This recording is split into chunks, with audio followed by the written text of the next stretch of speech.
Bharat Japan के बीच आर्थिक भागीदारी बढ़ाने की चर्चा को लेकर 14वां वार्षिक शिखर सम्मेलन का आयोजन। दोनों देशों के बीच आर्थिक भागीदारी बढ़ाने पर हुई चर्चा, 6 समझौतों पर हुए हस्ताक्षर।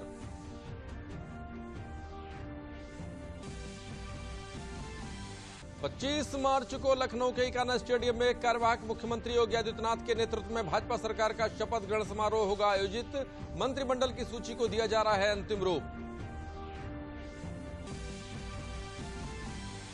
प्रदेश विधान परिषद सदस्य के लिए चुनाव की तैयारियां जारी। भारतीय जनता पार्टी ने पहले चरण के मतदान वाले 30 क्षेत्रों के लिए प्रत्याशियों के नाम किए घोषित।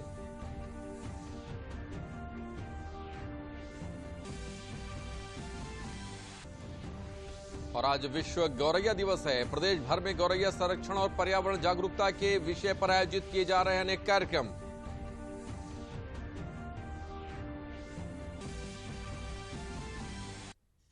नमस्कार, मैं हूं हेमेंद्र तोमर। समाचार विस्तार से। जापान के प्रधानमंत्री फुमियो किशिदा 2 दिवसीय भारत यात्रा पर हैं। भारत और जापान के बीच मैत्री का एक लंबा इतिहास है जो आध्यात्मिक सोच में समानता और मजबूत सांस्कृतिक रिश्तों पर आधारित है। प्रधानमंत्री नरेंद्र मोदी और किशिदा की मुलाकात के दौरान भी ये गर्मजोशी साफ दिखाई दी। प्रधानमंत्री मोदी के साथ जापान के प्रधानमंत्री किशिदा की यह पहली द्विपक्षीय मुलाकात है। ये एशिया महाद्वीप के ऐसे 2 देशों के नेताओं की तस्वीरें हैं जो आपस में सांस्कृतिक, रणनीतिक, ऐतिहासिक और वैश्विक साझेदारी की मजबूत डोर में बंधे हैं। भारत जापान के प्रधानमंत्रियों की ये मुलाकात कोविड-19 के बाद उभर रही अर्थव्यवस्था और आर्थिक स्थिति को बेहतर बनाने के लिए भी अहम है। 2 दिवसीय भारत यात्रा पर पहुंचे जापान के प्रधानमंत्री फुमियो किशिदा का प्रधानमंत्री मोदी ने गर्मजोशी के साथ हैदराबाद हाउस में स्वागत किया। जापान के प्रधानमंत्री भी भारतीय रंग में दिखाई दिए और उन्होंने भी प्रधानमंत्री मोदी के अभिनंदन का जवाब नमस्कार करके दिया। इससे पहले दोपहर बाद जब जापानी प्रधानमंत्री पालम हवाई अड्डे पर पहुंचे तो उनकी अगवानी केंद्रीय मंत्री अश्वनी वैष्णव ने की। फुमियो किशिदा ने अक्टूबर 2021 में जापान के प्रधानमंत्री का कार्यभार संभाला था। उसके बाद वे पहली बार भारत की यात्रा पर नई दिल्ली पहुंचे हैं। प्रधानमंत्री मोदी के साथ जापान के प्रधानमंत्री की ये पहली द्विपक्षीय मुलाकात है। इससे पहले दोनों ही नेता बहुपक्षीय मंच क्वाड की वर्चुअल बैठक में शिरकत कर चुके हैं, जहां हिंद प्रशांत क्षेत्र में अंतर्राष्ट्रीय कानून आधारित स्थिति को बनाए रखने, स्वतंत्र मुक्त क्षेत्र बनाए रखने पर जोर दिया गया। दोनों ही नेताओं ने अपने साझा मूल्यों को लेकर प्रतिबद्धता जताई। भारत पहुंचे जापानी प्रधानमंत्री फुमियो किशिदा ने भारत जापान के 14वें शिखर सम्मेलन में भी शिरकत की। भारत जापान के बीच ऐतिहासिक संबंध है और दोनों ही देश सांस्कृतिक रूप से जुड़े हुए हैं। साथ ही भारत जापान के द्विपक्षीय बहुपक्षीय संबंध रणनीतिक, आर्थिक रूप से काफी मजबूत रहे हैं। दोनों देशों के बीच 6 समझौता ज्ञापन पर हस्ताक्षर हुए, जिनमें साइबर सिक्योरिटी सहित जलापूर्ति और एनर्जी क्षेत्र प्रमुख रहे। प्रधानमंत्री ने 2 साल बाद हो रहे शिखर सम्मेलन पर खुशी जताई। आज की हमारी चर्चा ने हमारे आपसी सहयोग को नई ऊंचाइयों तक ले जाने का मार्ग प्रशस्त किया है। हमने द्विपक्षीय मुद्दों के अलावा कई क्षेत्रीय और वैश्विक मुद्दों पर विचारों का आदान प्रदान किया। हमने यूनाइटेड नेशंस और अन्य अंतर्राष्ट्रीय मंचों पर भी अपना समन्वय बढ़ाने का निर्णय लिया। ये दौरा ऐसे मौके पर भी हो रहा है जब भारत जापान के राजनयिक संबंधों को पूरे 70 साल हो चुके हैं। दोनों देशों के बीच राजनयिक संबंध साल 1952 में स्थापित हुए थे। जापान भारत में अवसंरचना विकास की कई परियोजनाओं में मजबूत और विश्वसनीय साझेदार है। मेट्रो हो या बुलेट, दोनों ही परियोजनाएं जापान के सहयोग से ही परवान चढ़ी हैं। वहीं दोनों नेताओं ने आर्थिक मंच की बैठक में भी शिरकत की। प्रधानमंत्री मोदी ने प्रोग्रेस प्रॉस्पेरिटी पार्टनरशिप को दोनों देशों के संबंधों का मजबूत आधार बताया। प्रधानमंत्री ने जापान को भारत में निवेश का एक बड़ा साझेदार देश बताया। जापान 3,20,000 करोड़ रुपए का निवेश अगले 5 सालों में भारत में करेगा। मुझे प्रसन्नता है कि हमने 2014 में निर्धारित 3.5 ट्रिलियन जापानीज येन का इन्वेस्टमेंट टारगेट पार कर लिया गया। अब हम अपने महत्वाकांक्षाओं को और बढ़ाने का निर्णय लिया है और आने वाले 5 वर्षों में 5 ट्रिलियन येन 5 ट्रिलियन येन मतलब करीब 3,20,000 करोड़ रुपए का नया टारगेट तय किया है। कोविड-19 की चुनौती के बाद दुनिया की अर्थव्यवस्था एक बार फिर पटरी पर लौट रही है। ऐसे में दोनों देशों के बीच आर्थिक, इंफ्रा, तकनीक के साथ साथ जलवायु परिवर्तन और साइबर सुरक्षा की चुनौतियों और आपूर्ति श्रृंखला को सुचारू बनाए जाने को लेकर भी वार्ता हुई। साथ ही आपदा अनुकूल संरचना बढ़ाने पर दोनों देशों का जोर भी है और साझेदारी भी। प्रधानमंत्री नरेंद्र मोदी के नेतृत्व में दोनों ही देश इस दिशा में काफी आगे बढ़े हैं। दोनों ही नेताओं ने मौजूदा साझेदारी को और भी आगे ले जाने पर सहमति दी। भारत जापान के बीच पिछला शिखर सम्मेलन साल 2018 में हुआ था और कोविड-19 के बीच शिखर वार्ताएं नहीं हुई। केंद्रीय गृह और सहकारिता मंत्री अमित शाह जम्मू में केंद्रीय रिजर्व सुरक्षा बल सीआरपीएफ के 83वें स्थापना दिवस कार्यक्रम में शामिल हुए। वहां उन्होंने परेड की सलामी ली। इस अवसर पर केंद्रीय मंत्री जितेंद्र सिंह और जम्मू कश्मीर के उपराज्यपाल मनोज सिन्हा भी मौजूद रहे। कश्मीर के अंदर पाक प्रेरित आतंकवादियों का सामना करना हो, चाहे उत्तर पूर्व के अंदर अशांति फैलाने वाले ग्रुपों को समाप्त कर शांति को बहाल करना हो, ये तीनों क्षेत्र में सीआरपीएफ ने बहुत सराहनीय भूमिका निभाई है। और मैं विश्वास के साथ कह सकता हूं, जिस प्रकार से मोदी जी के प्रधानमंत्री बनने के बाद कश्मीर, माओवादी क्षेत्र और उत्तर पूर्व में जिस दृढ़ता के साथ सीआरपीएफ ने काम शुरू किया है, मुझे विश्वास है कि कुछ ही सालों के अंदर ये तीनों क्षेत्र के अंदर शायद सीआरपीएफ को बहाल करने की जरूरत ही न हो। चिर शांति का एक साम्राज्य तीनों क्षेत्र में हम बना पाएंगे। भारत सरकार ने एक निर्णय अभी किया है कि सभी सीएपीएफ उसका वार्षिक परेड देश के अलग अलग हिस्सों में मनाया जाएगा। इसके पीछे उद्देश्य यह है कि देश की सुरक्षा, सीमाओं की सुरक्षा और आंतरिक सुरक्षा में लगे हुए सभी सीएपीएफ संगठन अलग अलग हिस्सों में जाकर देश की जनता से आत्मीय संबंध बनाए और देश की संस्कृति के साथ घुल मिलकर अपने आप को सदैव ड्यूटी के लिए समर्पित करें। जब सीआरपीएफ का स्थापना दिन है, हम हॉट स्प्रिंग को कैसे भूल सकते हैं। 21 अक्टूबर 1959 को चीनियों ने जब हमला किया, सीआरपीएफ के कुछ जवान मामूली से शस्त्र बल के साथ अनुपात में बहुत कम संख्या के साथ भीड़ गए और देश की एक एक इंच जमीन के लिए वीरता से लड़कर अपने प्राणों का बलिदान दिया। और पूरा देश आज वो घटना को नहीं भूल सकता। 5 साल के सफल कार्यकाल के बाद यूपी की सत्ता में वापसी करने वाले मुख्यमंत्री योगी आदित्यनाथ के नेतृत्व में भाजपा सरकार का दूसरा शपथ ग्रहण समारोह 25 मार्च को लखनऊ के शहीद पथ स्थित इकाना स्टेडियम में होगा। शपथ ग्रहण समारोह में मुख्यमंत्री योगी आदित्यनाथ के साथ अन्य मंत्री भी शपथ लेंगे। ऐसा मानना है कि मंत्रिमंडल में महिलाओं और युवाओं को खास तवज्जो मिलेगी। शपथ ग्रहण समारोह दोपहर बाद आयोजित किया जाएगा। विश्वस्त सूत्रों से मिली जानकारी के मुताबिक शपथ ग्रहण समारोह में प्रधानमंत्री नरेंद्र मोदी, गृह मंत्री अमित शाह, रक्षा मंत्री राजनाथ सिंह, भाजपा अध्यक्ष जेपी नड्डा सहित केंद्र सरकार के कई मंत्री, भाजपा शासित राज्यों के मुख्यमंत्री, संघ और भाजपा के वरिष्ठ पदाधिकारी शामिल हो सकते हैं। इकाना स्टेडियम में प्रस्तावित शपथ ग्रहण समारोह की तैयारियां जोर शोर से शुरू कर दी गई हैं। यूपी में सरकार गठन को लेकर केंद्रीय गृह मंत्री अमित शाह और झारखंड के पूर्व मुख्यमंत्री रघुवर दास को क्रमशः पर्यवेक्षक और सह पर्यवेक्षक बनाया गया है। शपथ लेने वाले मंत्रियों की सूची को मुख्यमंत्री के गोरखपुर से लखनऊ पहुंचने पर अंतिम रूप दे दिया जाएगा। योगी मंत्रिमंडल के शपथ ग्रहण समारोह में बसपा सुप्रीमो मायावती, सपा संरक्षक मुलायम सिंह यादव, सपा अध्यक्ष अखिलेश यादव, कांग्रेस की राष्ट्रीय अध्यक्ष सोनिया गांधी, महासचिव प्रियंका गांधी वाड्रा सहित विपक्षी दलों के नेताओं को भी आमंत्रित किए जाने की संभावना है। इसके साथ ही केंद्र और प्रदेश सरकार की योजनाओं के लाभार्थियों को भी शपथ ग्रहण समारोह में आमंत्रित किया जाएगा, जिसमें महिलाओं की भी पर्याप्त भागीदारी रहेगी। प्रदेश के अपर मुख्य सचिव सूचना नवनीत सहगल ने कल तैयारियों का जायजा लिया। मुख्यमंत्री के शपथ ग्रहण समारोह में करीब 70,000 लोग शामिल होंगे, जिसके चलते सुरक्षा के व्यापक प्रबंध किए गए हैं।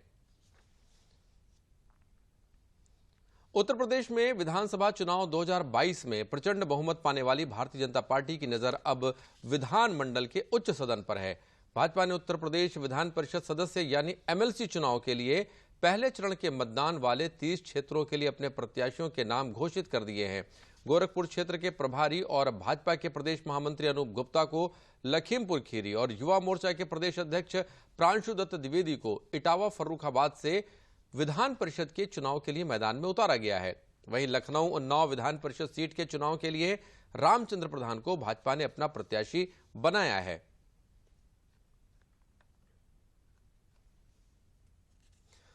विधानसभा चुनाव में मिली करारी हार के बाद समाजवादी पार्टी और ओम प्रकाश राजभर के सुहेल देव समाज पार्टी के बीच दरार की खबरें आ रही हैं। तनाव की वजह से दोनों पार्टियों के बीच गठबंधन टूटने की आशंका पैदा हो गई है। इन अटकलों को और अधिक बल इन खबरों से मिला कि राजभर ने होली पर केंद्रीय गृह मंत्री अमित शाह से मुलाकात की। वैसे राजभर की पार्टी ने सपा से गठबंधन तोड़ने और भाजपा में शामिल होने की खबरों को निराधार बताया है। आज विश्व गौरैया दिवस है। इस पक्षी की घटती संख्या को देखते हुए इनके संरक्षण के प्रति जागरूकता पैदा करने के लिए हर वर्ष 20 मार्च को विश्व गौरैया दिवस मनाया जाता है। प्रदेश भर में आज गौरैया संरक्षण को लेकर अनेक कार्यक्रमों का आयोजन किया जा रहा है। बुंदेलखंड के ललितपुर शहर के निवासी पुष्पेंद्र सिंह और छात्र लव की पहल पर चलाए जा रहे गौरैया संरक्षण अभियान के तहत अब वहां शिक्षण संस्थानों को गौरैया को गोद लेने का कार्यक्रम भी शुरू किया गया है। छात्रों द्वारा प्रधानमंत्री नरेंद्र मोदी की प्रेरणा और बढ़ती गर्मी को देखते हुए गौरैया के संरक्षण के लिए बनाए गए घोंसलों में चावल के दाने, ठंडा पानी तथा अन्य इंतजाम किए गए हैं। उम्मीद है कि इस प्रयास से हमारे घरों में गौरैया चिड़िया की चहचहाट फिर से सुनाई देगी।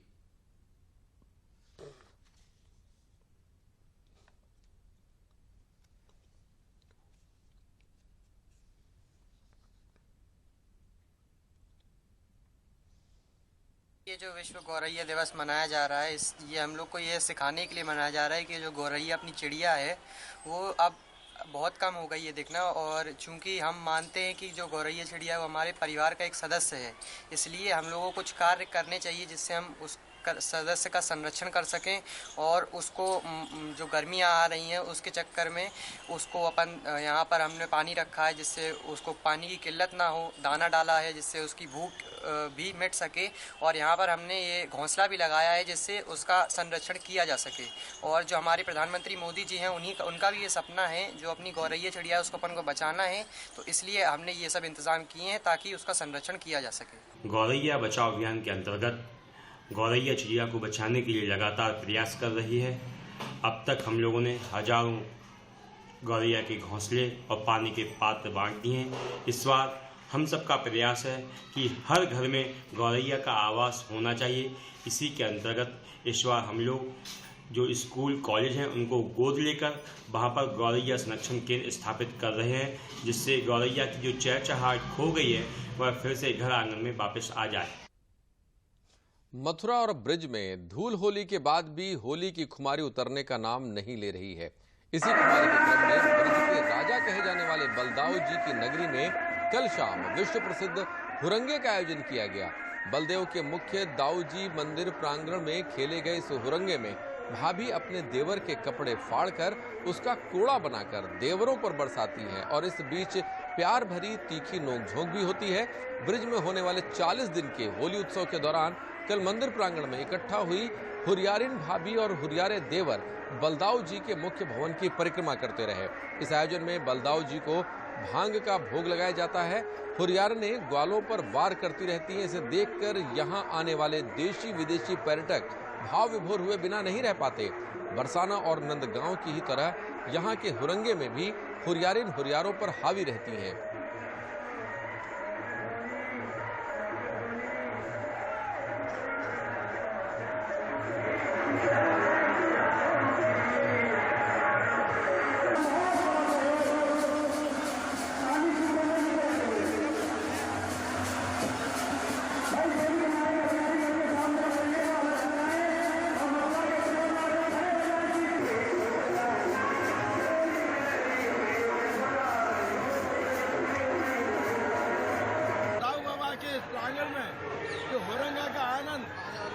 देश दुनिया के कोने कोने श्रद्धालु आए हैं।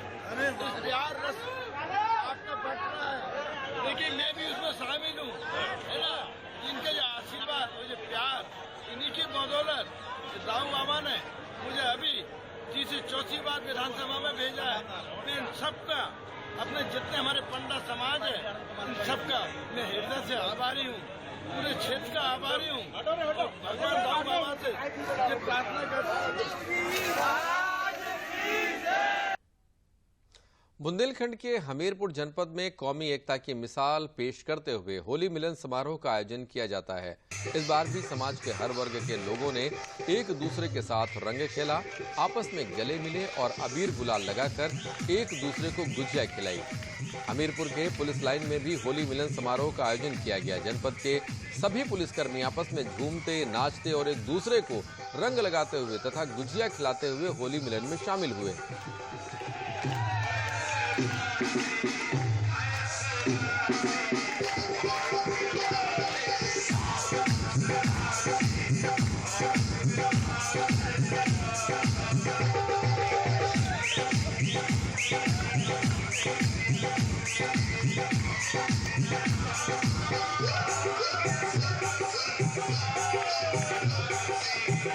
घुल मिल जाते हैं। रंगों का त्योहार में डांस और ये सब खाना पीना, हम सब लोग मिलकर के, चाहे हिंदू मुसलमान और सिख ईसाई, हम सब आपस में भाई भाई होकर के ये सारा होली का त्योहार मनाते हैं।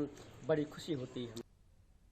वहीं फिरोजाबाद जिले के शिकोहाबाद में श्याम सखा परिवार की ओर से आयोजित तृतीय फागुन महोत्सव में कलाकारों ने भक्ति गीतों को सुनाकर श्रोताओं को मंत्र मुग्ध कर दिया।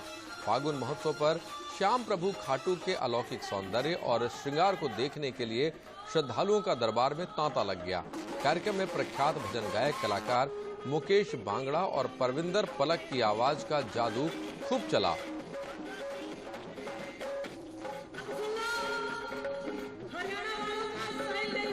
श्री श्याम सेवा श्याम परिवार के द्वारा तृतीय फागुन महोत्सव का आयोजन किया जा रहा है, जिसमें प्रातः से जो एक भव्य निशान शोभा यात्रा निकाली गई। शाम को भजन संध्या का कार्यक्रम हुआ, जिसमें जयपुर से पधारे हुए मुकेश बांगड़ा जी एवं हरियाणा से पधारी हुई पलक प्रबंधक जी के द्वारा बाबा के भजनों का गुणगान किया गया। और इस गुणगान से पूरी शुकाबाद नगरी जो है बाबामय हो गई, भक्तिमय हो गई। बाबा के भक्त उमड़ पड़े, उनको 56 भोग का प्रसाद एवं प्रसादी वितरित की गई। पूरे शहर में दोनों बाजारों में बाबा के प्रसाद का वितरण हुआ और लोगों ने धर्म का लाभ उठाया। जय श्री श्याम। बरेली जनपद स्थित भारतीय पशु चिकित्सा अनुसंधान संस्थान IVRI इस वर्ष पशुओं के लिए 6 अलग अलग टीके बनाएगा। इनमें से कई वैक्सीन विदेशों को भी निर्यात की जाएंगी। IVRI को भारत सरकार से इस वैक्सीन को विकसित करने के लिए 329 करोड़ 80 लाख रुपए की राशि जारी की गई है। IVRI कॉम्बिनेशन वैक्सीन तैयार कर रहा है, जो बकरी, भेड़, मुर्गी और बत्तख पालन करने वालों के लिए काफी फायदेमंद साबित होगा।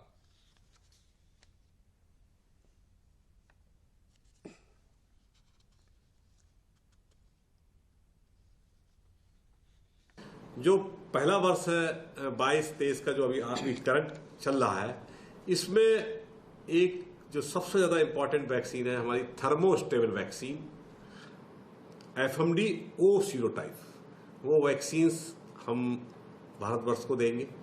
इसके अलावा जो हमारी कंबाइंड PPR गोट पॉक्स, अभी हम PPR वैक्सीन से पूरे देश में वैक्सीन करते हैं, मगर अगर हम गोट पॉक्स इसमें मिला देते हैं तो हमारा लेबर भी बचेगी और हम बहुत जल्दी से वैक्सीन पूरी जो गोट्स हैं उनका कर लेंगे।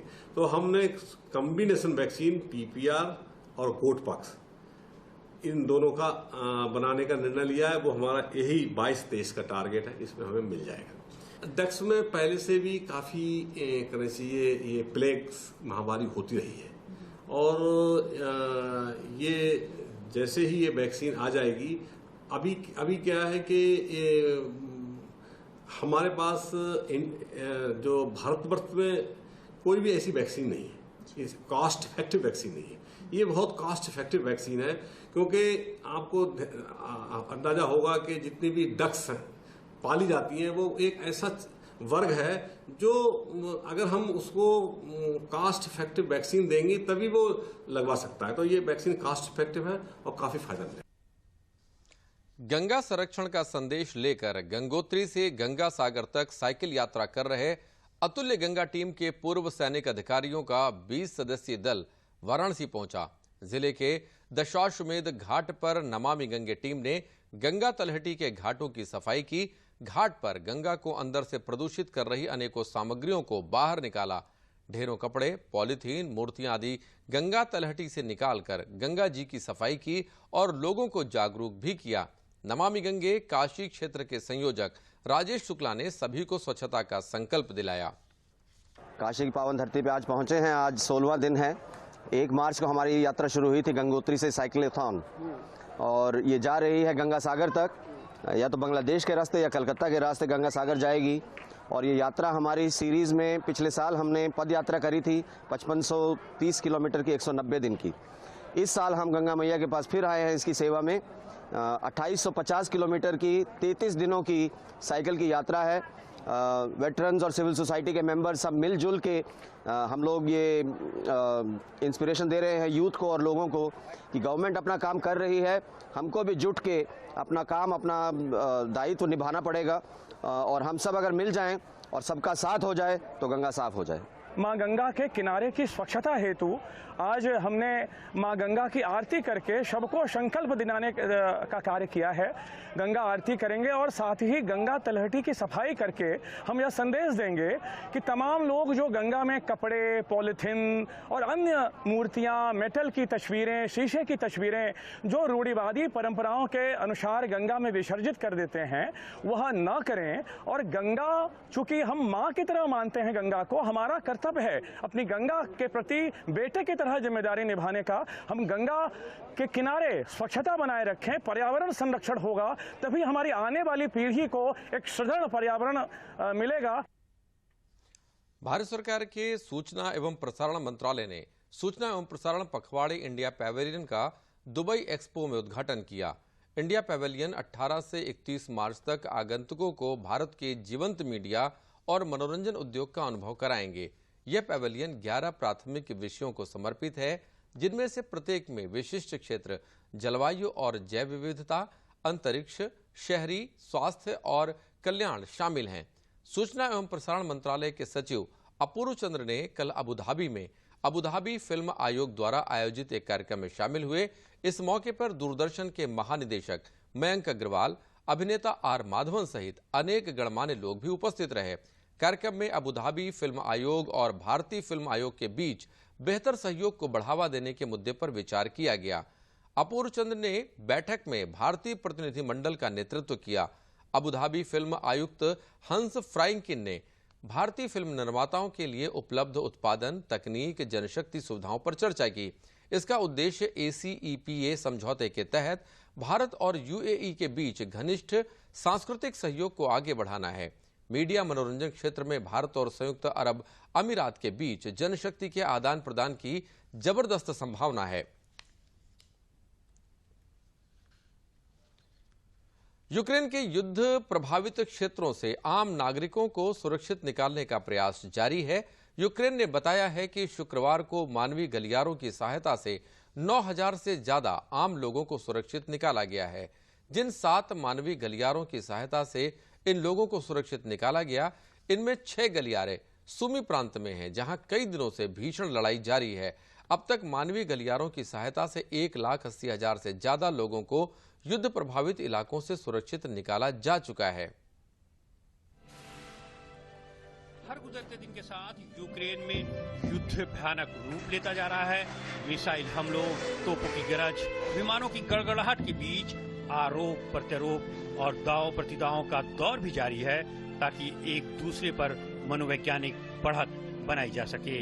यूक्रेन के डोनेट्स्क क्षेत्र के गवर्नर ने एक वीडियो जारी कर पूर्वी शहर क्रामाटोर्स्क पर गोले दागे जाने का दावा किया है। हमले में 2 की मौत और 6 लोगों की बात कही गई है। गोलीबारी में एक रिहायशी इमारत बुरी तरह क्षतिग्रस्त हो गई है। मेरी रसोई की खिड़की पूरी तरह से चकनाचूर हो गई। मेरा फ्रिज मेरे ऊपर गिर गया और जब मैं गलियारे से बाहर गई तो कोई शयन कक्ष नहीं, कोई दालान नहीं, बस कुछ नहीं बचा था और प्रवेश द्वारों को नष्ट कर दिया गया। वहीं रूस ने भी एक वीडियो जारी कर बताया है कि यूक्रेन की सेना द्वारा की गई गोलीबारी में मेलिटोपोल की एक आवासीय क्षेत्र बुरी तरह से तबाह हो गया है। इस बीच रूस के रक्षा मंत्रालय ने पश्चिमी यूक्रेन में एक भूमिगत हथियार भंडार को निशाना बनाने के लिए हाइपरसोनिक मिसाइल का इस्तेमाल करने का दावा किया है। रूस के रक्षा मंत्रालय के मुताबिक इस हमले में यूक्रेन की इवानो फ्रैंकोविच क्षेत्र में स्थित हथियारों का भंडार तबाह हो गया है। माना जा रहा है कि ये पहली बार है जब रूस ने यूक्रेन युद्ध के दौरान हाइपरसोनिक मिसाइल के इस्तेमाल की बात को स्वीकार किया है। 18 मार्च को हाइपरसोनिक एयरो बैलिस्टिक मिसाइलों से लैस किंजिल मिसाइल प्रणाली ने पश्चिमी यूक्रेन में इवानो फ्रैंकोविच क्षेत्र के डेलियाटिन की बस्ती में एक बड़े यूक्रेनी बलों के भूमिगत डिपो में मिसाइलों और विमान गोला बारूद को नष्ट कर दिया। यूक्रेन की राजधानी कीव में रूसी हमले जारी हैं। राजधानी कीव में रूस ने रिहायशी इमारतों पर हवाई हमले किए हैं। इस बीच यूक्रेन के राष्ट्रपति व्लादिमीर ज़ेलेंस्की ने कीव के वेरजल कस्बे में एक अस्पताल का दौरा किया। ज़ेलेंस्की ने अस्पताल में भर्ती घायल नागरिकों से मुलाकात की। यूक्रेन के राष्ट्रपति व्लादिमीर ज़ेलेंस्की ने मॉस्को के साथ व्यापक शांति वार्ता का आह्वान करते हुए कहा कि युद्ध के दौरान हुए नुकसान से उबरने के लिए रूस को कई पीढ़ियां लग जाएंगी। ज़ेलेंस्की ने कहा कि यूक्रेन ने हमेशा शांति के लिए समाधान पेश किए हैं और शांति और सुरक्षा पर बिना किसी देरी के सार्थक और ईमानदारी से बातचीत चाहता है। शांति सुरक्षा, खासतौर से यूक्रेन की सुरक्षा को लेकर बातचीत पर्याप्त, निष्पक्ष और बिना देरी के है। यूक्रेन के लिए क्षेत्रीय अखंडता और न्याय बहाल करने का समय आ गया है, नहीं तो रूस का नुकसान इतना होगा कि उसे उबरने में कई पीढ़ियां लग जाएगी। यूक्रेन में रूसी हमलों की बढ़ती तीव्रता के बीच ज़ेपोरिज़िया में कर्फ्यू लगा दिया गया है। अधिकारियों के मुताबिक ज़ेपोरिज़िया में 21 मार्च की शाम 6 बजे तक कर्फ्यू लगा रहेगा। उधर रूसी हमले के मद्देनजर फ्रांस के लड़ाकू जेट एस्टोनिया की हवाई सीमा को सुरक्षित बनाने के लिए नाटो मिशन में शामिल हुए। मिराज 2000 5F फाइटर जेट्स ने एस्टोनिया के ऊपर उड़ान भरी। कठिन इलाके में विशेष सैनिकों के लिए एस्टोनिया के अनुरोध पर फ्रांस ने अल्पाइन हंटर्स की 7वीं बटालियन के सैनिकों को वहां भेजा है। अंत में प्रमुख समाचार एक बार फिर। भारत जापान के बीच आर्थिक भागीदारी बढ़ाने की चर्चा को लेकर 14वां वार्षिक शिखर सम्मेलन का आयोजन। दोनों देशों के बीच आर्थिक भागीदारी बढ़ाने पर हुई चर्चा, 6 समझौतों पर हुए हस्ताक्षर।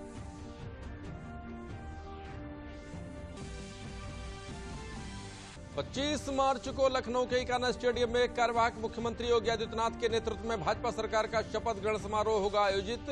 मंत्रिमंडल की सूची को दिया जा रहा है अंतिम रूप। प्रदेश विधान परिषद सदस्य के लिए चुनाव की तैयारियां जारी। भारतीय जनता पार्टी ने पहले चरण के मतदान वाले 30 क्षेत्रों के लिए प्रत्याशियों के नाम किए घोषित।